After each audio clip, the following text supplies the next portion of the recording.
also a member of the Macarus family, and they wanted me to actually juggle up my balls with you saw. I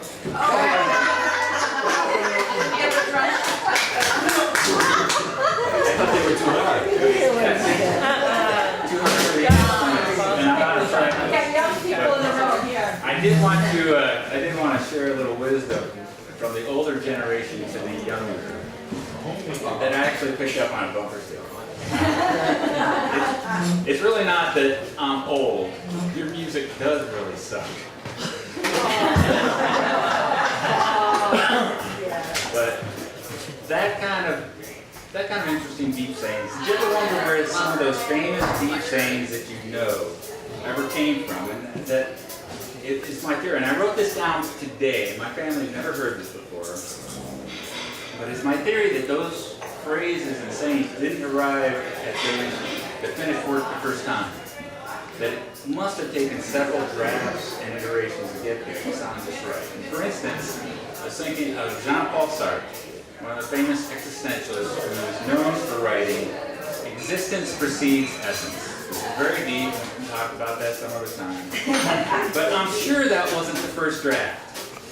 It couldn't have started that way. It had to be, more likely, existence precedes flatulence.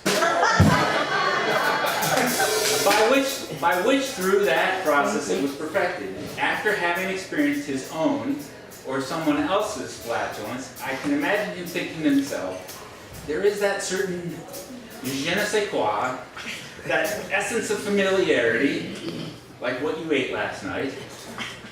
Hence the final phrase, existence precedes essence. Now all this, and admittedly, some of this is a stretch, but this was all coming from talking with my son today.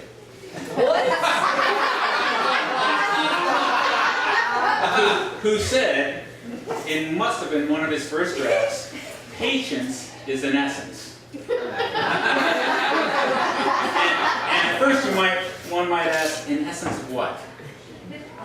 And yet, as you begin to think through this, like Sartre did, if essence is flatulence, then its quiet endurance is a strength of admirable quality or virtue.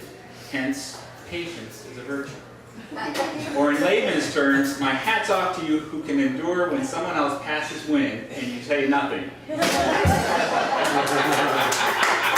real patience. One last example of this is that saying, be careful what you ask for.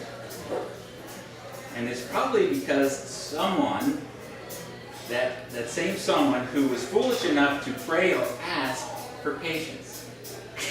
For you know now that flatulence must precede patience. And the one who wants or is seeking to gain in patience must endure a lot of flatulence.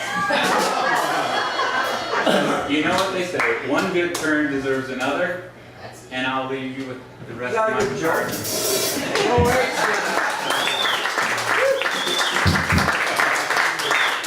You naughty boy.